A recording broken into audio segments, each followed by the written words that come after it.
Selamat datang di channel Pemuja Malam. Jangan lupa like, share, and subscribe ya. Terima kasih.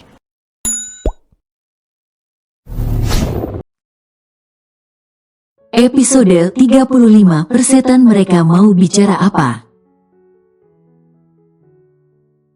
Aku sangat terkejut dengan pengakuannya, begitu juga dengan Satria. Aku tak menyangka Evan bisa sejahat itu. Ya Tuhan, Renita, kenapa kau bodoh sekali? Satria terlihat sangat dan NBSP, kesal. Aku tak sangka Fandi akan melakukan ini. Lalu kenapa kau tidak kembali ke rumah orang tuamu? Kenapa harus luntang-lantung di jalan begini? Satria sepertinya sangat cemas. Aku merasa sedikit cemburu dengan kepeduliannya kepada mantan istrinya itu. Aku malu, Sat. Aku tak tahu harus mengatakan apa kepada orang tuaku. Mereka tidak tahu jika kita sudah bercerai. Lagi pula aku tak punya uang buat ongkos pulang. Renita menangis sesungguhkan. Aku mulai iba melihatnya. Sat, antarkan dia pulang ke rumah orang tuanya. Kau mengambilnya baik-baik dari orang tuanya. Dan kau kembalikan dia dengan cara yang baik juga. Jelaskan kepada orang tuanya. Aku berkata dengan begitu bijak. Walaupun hatiku sendiri merasa berat membiarkan Satria mengantarnya. Tapi sayang, kampung Renita itu jauh. Butuh waktu seharian untuk bisa sampai di sana. Kau sedang hamil muda, aku tak ingin meninggalkanmu. Satria menolak, dan aku bisa melihat mimik wajah Renita berubah. Saat Satria mengatakan aku hamil, dia pasti terkejut mendengarnya. Sudah, tidak usah, aku akan bertahan di sini. Mungkin ini karma atas perbuatanku. Ucap Renita, Ren, kau harus pulang. Hidup di jalanan itu tidak baik. Ini ambillah. Beli tiket dan pulanglah, lalu sisanya simpan untuk kebutuhanmu. Satria memberikan beberapa lembar uang 100.000 yang dia ambil dari dompetnya. Sat, terima kasih ya. Aku minta maaf atas semua kesalahanku. Renita berhambur memeluk Satria dan menangis pilu. Sudahlah, lupakan yang sudah berlalu. Sekarang perbaiki dirimu, jadilah orang yang lebih baik lagi.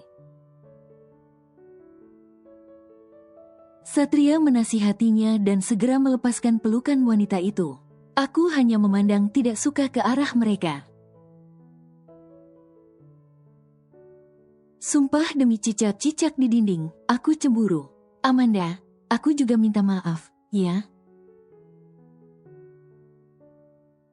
Dia beralih kepadaku. Aku hanya mengangguk dengan sedikit senyuman. Renita pun berlalu pergi meninggalkan kami. Satria segera menarikku ke pelukannya. Yuk, kita masuk. Dia menggiringku ke dalam warteg. Kita pulang saja. Aku menolak. Loh, kenapa? Bukankah kau ingin makan nasi campur? Satria bingung. Sudah tidak lagi. Mendadak seleraku hilang. Aku segera kembali ke mobil dan Satria mengikutiku. Aku membuka jendela di pagi ini. Kuhirup aroma embun sambil menikmati hangatnya mentari pagi. Ku tatap keluar sana, dunia ternyata masih sama. Hanya hidupku saja yang berubah. Sejak awal ku mulai mengenal dunia. Sejak itu juga ku mulai memahami arti hidup. Banyak kisah yang telah aku lewati demi bisa bertahan. Semua kisah itu tak dapat kulupakan dari memoriku. Walau banyak rintangan yang harus dihadapi, namun tak membuatku menyerah. Karena kehidupan ini butuh kerja keras dan pengorbanan yang luar biasa. Hari-hari terus berganti, kehidupan pun terus berjalan tanpa henti. Kesedihan dan kebahagiaan datang bergantian. Hidup itu unik. Ada perjuangan dan ada pengkhianatan. Semua itu seperti roda yang terus berputar. Hidup bukan tentang siapa kita, tapi apa yang telah kita lakukan. Maka jangan sia-siakan apa yang sudah kau miliki. Selalu lakukan yang terbaik. Selamat pagi, sayang. Satria memelukku dari belakang. Selamat pagi juga anak ayah. Dia mengelus perutku yang masih rata. Aku sampai geli karena ulahnya. Pagi, suamiku tercinta.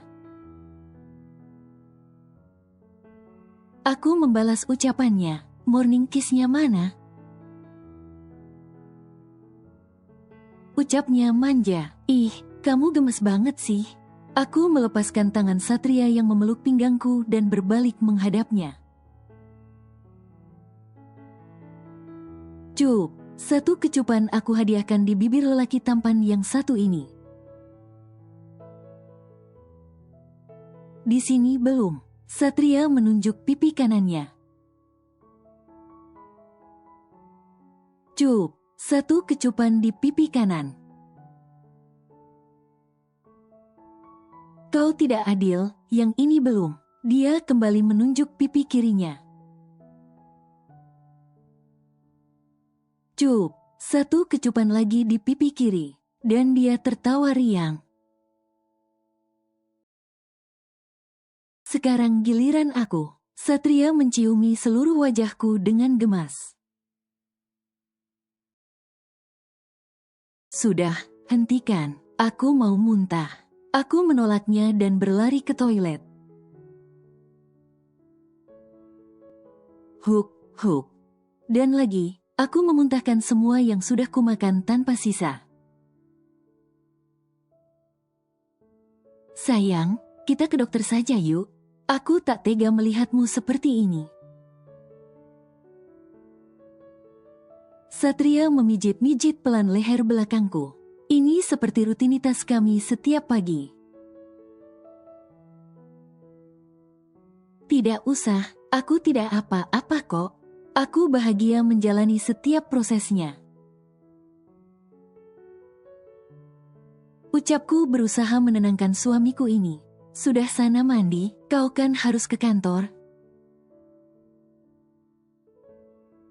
Tidak mau, aku mau menemanimu saja di rumah. Dia kembali memelukku. Hei, Pak Direktur tidak boleh begitu. Jangan sering-sering bolos. Kau harus memberi contoh yang baik kepada bawahanmu. Baiklah, aku akan ke kantor jika kau ikut bersamaku. Tapi, Sat, apalagi rencana lelaki ini? Apa dia akan memperkenalkan aku kepada semua orang? Tidak ada tapi-tapian. Aku mengalah dan setelah bersiap-siap, kami pun berangkat ke kantor. Satria selalu menggandeng tanganku, dari mulai memasuki pintu utama gedung Wijaya Group sampai ke ruangannya.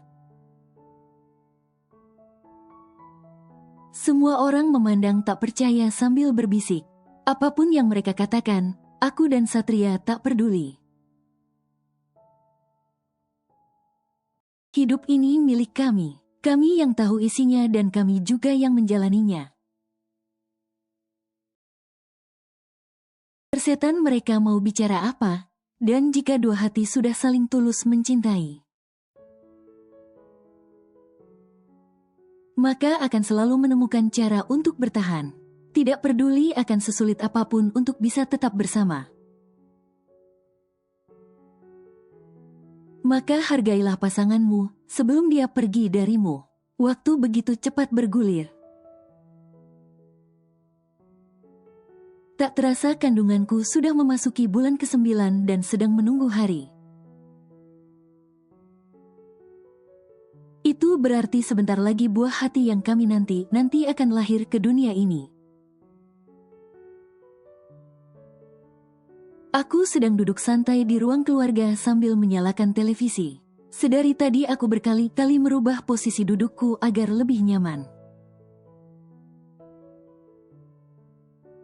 Maklumlah, perutku yang besar membuatku sedikit kesusahan untuk duduk tenang. Belum lagi pinggangku yang sering terasa sakit, tapi aku tak pernah mengeluh. Aku sangat menikmati semuanya. Bagiku itu adalah anugerah dari Tuhan dan tidak semua wanita bisa merasakannya. Kulirik jam di dinding, waktu telah menunjukkan pukul 5 sore. Itu berarti sebentar lagi Satria akan tiba di rumah. Ku raih remote yang tergeletak di meja, lalu kutukar siaran di televisi. Tak ada acara yang menarik. Hanya ada sinetron yang ceritanya begitu-begitu saja. Seolah semua wanita di sinetron itu harus tersakiti. Lalu aku beralih ke acara gosip yang membahas berita tidak penting sama sekali. Memangnya peduli apa kita dengan kehidupan selebritis? Kenal juga tidak. Dan akhirnya aku memilih siaran berita. Rasaku hanya ini yang masuk akal. Sepertinya ini berita kriminal. Seorang buronan kasus penipuan terpaksa ditembak mati karena berusaha melarikan diri saat digerebek. Tunggu, aku tidak asing dengan nama tersangkanya, Effandi. Aku memekik, serasa tak percaya jika itu benar-benar dia. Lelaki yang dulu pernah aku cintai sekaligus aku benci.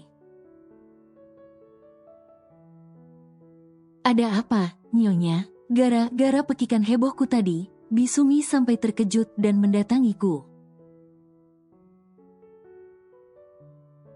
Itu Bi, mantan selingkuhannya Renita ditembak mati oleh polisi karena berusaha melarikan diri. Aku berusaha menjelaskan kepada Bisumi apa yang membuatku memekik terkejut. Astagfirullah, innalillahi, tragis sekali nasibnya. Bisumi juga sama terkejutnya denganku, bahkan lebih heboh dari aku. Iya, Bi, tapi mau bagaimana lagi? Itu akibat perbuatannya sendiri. Dia menipu banyak orang dan melawan hukum. Dia harus menerima konsekuensinya. Benarkan apa yang aku katakan? Setiap perbuatan pasti ada hasilnya. Entah itu baik atau buruk tergantung dengan apa yang kita lakukan. Sedang membahas apa? Sepertinya serius sekali. Tiba-tiba suara berat seseorang yang selalu aku rindukan menusuk gendang telingaku. Siapa lagi kalau bukan Satria, suamiku tercinta. Itu sayang, polisi terpaksa menembak mati Effandi karena mencoba melarikan diri. Sekarang aku menjelaskannya kepada Satria. Apa? Innalillahi. Hanya itu yang keluar dari bibirnya. Wajah Satria berubah. Dia segera duduk di sampingku dan fokus ke televisi. Bi, tolong buatkan teh hangat ya. Aku meminta Bisumi membuatkan teh hangat untuk Satria. Iya, Nyonya. Bisumi bergegas ke dapur untuk menyiapkan apa yang aku perintahkan. Terkadang aku merasa tidak enak. jika harus memerintah Bisumi yang jauh lebih tua dariku. Tapi mau bagaimana lagi, Satria melarangku melakukan apapun di rumah ini. Dia hanya memintaku bersantai agar tidak kelelahan. Suamiku ini sangat posesif menjaga kehamilanku. Dia terkadang jadi cerewet juga. Shoot, tapi aku senang. Benar-benar gila si Evan itu. Dia sudah menipu puluhan orang, total yang dia tipu sekitar 8 miliar. Aku heran, kenapa orang-orang bisa mempercayainya ya? Satria mulai berkomentar setelah mendengar berita tentang Evandi. Kenapa kau tanya aku? Coba tanya Renita, mungkin saja dia tahu. Aku mencoba menggodanya. Kenapa bawa Renita? Itu kan benar. Satria sontak menoleh ke arahku dengan tatapan malas. Aku hanya bercanda, sayang. Aku mencubit kedua pipinya dengan gemas. Kau ini ya. Dia membalasku dengan jurus modusnya. Dia menangkup kedua pipiku lalu mencium bibirku. Ya ampun, dasar Satria. Suka sekali melakukan hal itu di sembarang tempat. Aku kan malu kalau sampai Bisumi atau Mang Ujang lihat. Maaf, ini tehnya, Tuan. Bisumi tiba-tiba datang membawa teh hangat pesananku tadi. Benar kan? Kepergok Bisumi. Aku jadi malu sekali rasanya, sampai aku hanya tertunduk dengan wajah yang merah. Dan tak berani memandang Bisumi. Oh, terima kasih, Bi. Satria mengambil teh yang disodorkan Bisumi itu dengan santai. Dasar tidak tahu malu. Sama-sama, Tuan. Kalau begitu silahkan dilanjutkan lagi, Tuan Nyonya. Saya permisi dulu. Bisumi tersenyum dan berlalu begitu saja setelah meledek kami. Iya, Bi, Satria malah meladeninya. Benar-benar ya, mereka sengaja buat aku semakin malu. Kau ini, aku menepuk pelan pundak Satria.